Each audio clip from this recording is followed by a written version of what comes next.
3-2, 2 outs, 2 on for the Bulldogs, top of the 9th. What more could you ask for? Here comes Wilson.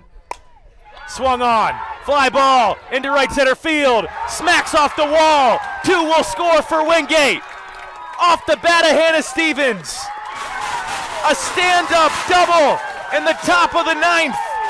Puts the Bulldogs ahead.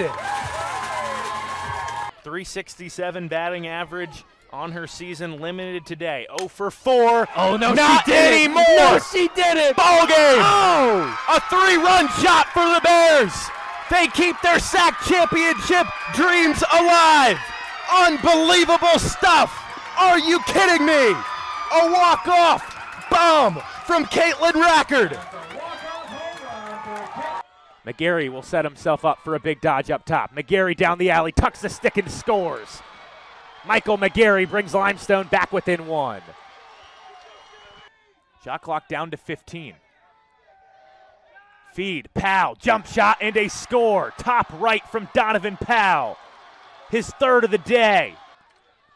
No one has possession. Now Casey Dillon has possession. He'll chuck it into the air. The SAC championship is headed home to Hickory.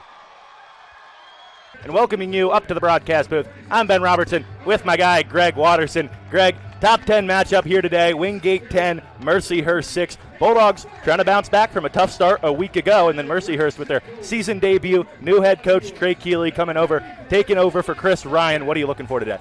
A perfect Carolina day brings the top 2 South Atlantic Conference softball teams together for a doubleheader here on this Monday afternoon in the Wingate Softball Complex. The Anderson Trojans in town looking to knock off the Bulldogs, and the Dogs today with 2 wins can claim the outright SAC regular season title. Back live, second quarter action coming your way. Ladner and Ruprecht to meet at the dot. Ruprecht wins forward, couldn't scoop up the ground ball cleanly. Now trying to spin out of traffic and does. Ladner still hunting him down. Oh, there you go. Good job handling the pressure. Ruprecht shot at the goal. Doesn't get all the way through. Blocked by Dylan Witt, another one of those St. Ambrose transfers we talked about. Limestone can clear. Yep, just a bad bounce there. Great job on the jawline. Love the wing battle, just throwback style right there. Both teams scrapping away. Good stuff, good action. You know, if you're Limestone, this is more what you want. Just get that ball back. Keep that offense. Both teams with great offenses that we've mentioned, right? Neither one wants the offense with the ball the whole time. Karen Rogers, big sweeping dodge across the top. And now Karen, who had that wonderful goal right to close out the quarter, dodges down the alley. Moves it for Brand. Karen working against Salamone. Now Brand up the hash. Connolly in the hip pocket. Check that. Nate Sinez was driving up the hash. 77, not 17. Check Aaron. Again, wrapping around from X. Wingate guarding well individually right now. Shot clock down to 25. Heavy checks from Carnage and Salamone. There's that single invert ISO. Feed here to Terry, low to low, score. Limestone up 6-3. No, you're going to say it didn't seem like he put all the gas on that, but the thing is his release was so quick. It's in, and his quick stick hands, he brings it back as he's catching it, and just a quick little turn of the wrist, and that ball is out and low to low. And I tell you, Sully, you know, the scout is simply Terry drops his hands. He's going top cheese there. I think that caught Sully thinking that was going to go high, and it stayed low, a little worm burner.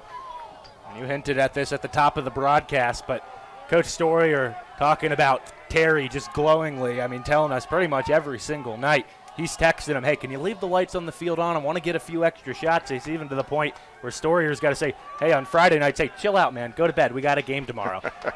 Ladner wins forward. Yeah, the Bulldogs go with the straight face there, and it doesn't work out. Ladner with the dub. Now Limestone with yet another possession. And, you know, here's the theme, right? Limestone possession, Limestone possession, Limestone possession. Last 4 minutes of the quarter, Limestone had the ball a bunch. And here you are, start of the quarter, and this is how games get lost when you have 2 evenly matched teams. A 3-goal lead becomes a 4 or 5-goal lead, and that becomes a mountain to climb. McGarry with a head of steam out of the box. Split dodge to the left hand. Sullivan makes the save. Flick up forward for Farley. Bulldogs are running in the clear. And this is where the Bulldogs really need to attack. You know, attack them downfield. Don't let things get set up 6-on-6. Greco. Feed down. Clark has a hat trick already today. brings this game back within 2 for the Dogs. You know, get this thing. Let's make this a track meet. I know the coaches don't want it, but don't we all want to see that? Let's see them get up and down. You see the Bulldogs, Limestone does a great job in transition. Here the Bulldogs do a great job in transition, able to come down, and Clark does a great job. I'm staying here at X. No, I'm going to sneak the backside, and just, great Canadian hands right there. Steps in. He's got a little bit of gap to shoot. Does a good job from high, dropping it down low to finish. We're talking about Storier and some of his stories, right? Coach Boyle telling us Limestone, they comes at you in waves. Waves on waves on waves. It's a little spurt. It's a little run here. You have to limit those waves, counter them. Bulldogs doing a good job of that there. Look at the blue armada they have on the sideline. I mean, they got to come in 2 buses. Oh, wait, they did come in 2 buses, and there's a van. I mean. Ladner had the face-off win there. Got knocked out of his stick. Lamoureux gave him some help, and then the Fogo scores and puts Limestone back up 3 just like that. Yeah, it looked like that one just caught Sullivan off guard there. Not his finest effort. He like that one back, but that's why goalies have to be goldfish and just move on to the next one. Forget all about it. And that's a great answer, great response, if you will, by Limestone after the Wingate goal. Well, just a scrambled possession off the face-off, and Ladner just good recognition to see that he had green grass in front of him and get the shot off. You talk about the Fogos, right? You love guys that can play a little bit of lacrosse as well. Again, getting back to Coach Storier and chatting with him, talking about, hey, Ladner's a guy that can play a little bit, and I got to remind him of that sometimes. Hey, man, you have offensive skills. You can use that. He does right there and puts Limestone up 3. Ruprecht counters right back and gets the face-off win.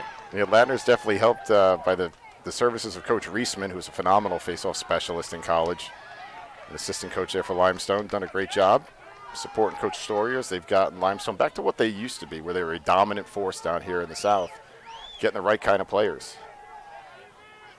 Bulldogs now try to counter back, down 3 goals. About 3 minutes played here into this second quarter. The technique by these Limestone defenders, they got the pool cue going, right? The high elbow up here, like I'm going to poke you. Bink. Remember, former All-American Kendall Collins helping out with Coach Storier's staff. I'm sure helping out those pulls. Got Kevin Reisman, one of the all-time great D2 face-off men, helping out on the staff as well. Here, Kyle Spence, a shot low, rings the pipe and scores. I like when they tell me to be quiet without telling me. They just let their game do it, right? I was on Spence for that early shot in the possession in the first quarter, but there he is, really nice dodge over the top. Slide just a little late, and he knows he's going to get hit. Take the check and finish, and that's, when you're sliding to a big boy, maybe you don't slide all the way, which is what it looked like in that situation there. Spence, a nice take. But with that shot right there, I mean, that's not on the run. Yeah, on the run, but not from 12, 13 yards, kind of fading away. That's 5 and 5. You just got topside leverage and letting a shot uncork and score. And every step he takes, it's more of a threat for him. As he continues to go to the middle, it's easier for him to shoot.